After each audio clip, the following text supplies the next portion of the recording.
ஆராதித்து வணங்கி உமக்கு நன்றி என்று தோத்திரம் செய்கின்றோம்.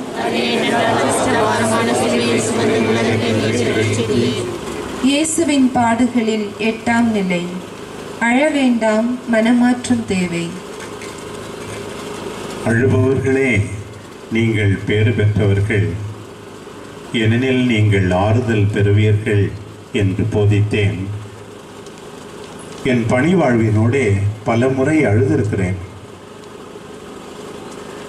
லாசரின் கல்லறையில் கண்ணீர் விட்டேன்.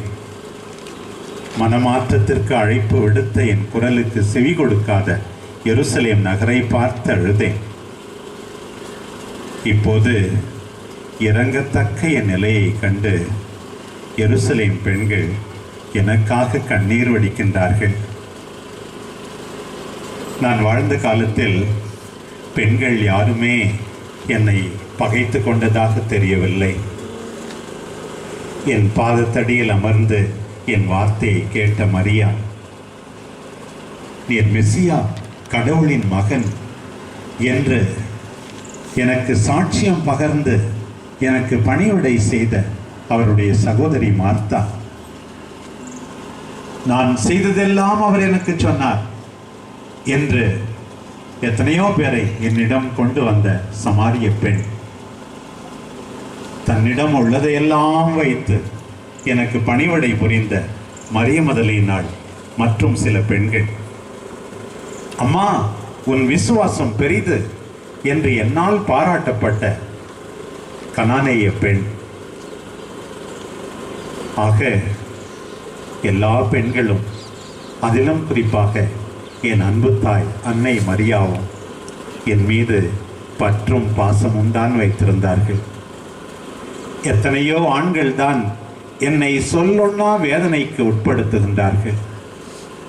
இன்றைக்கும் கூட அதே பெண்கள் தான் பெற்றோரால், கணவனால், சகோதரர்களால் கைவிடப்பட்டு கண்ணீர் வடித்துக் கொண்டே இருக்கிறார்கள்.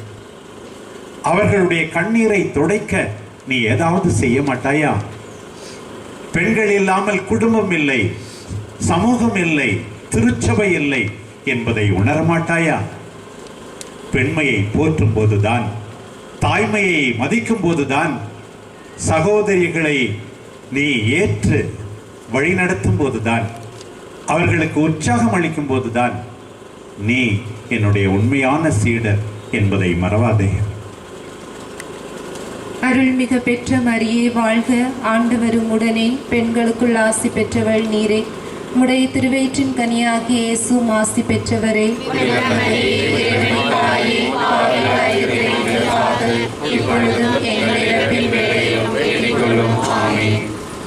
எங்கள் பேரில் தயவாயிரும் சுவாமி, எங்கள் பேரில் தயவாயிரும். மரித்த விசுவாசிகளுடைய ஆத்துமாக்கள் சர்வேஸ்வருடைய இரக்கத்தினால் நித்திய சமாதானத்தில் இளைப்பாற கடவார்களாக. ஆமென்.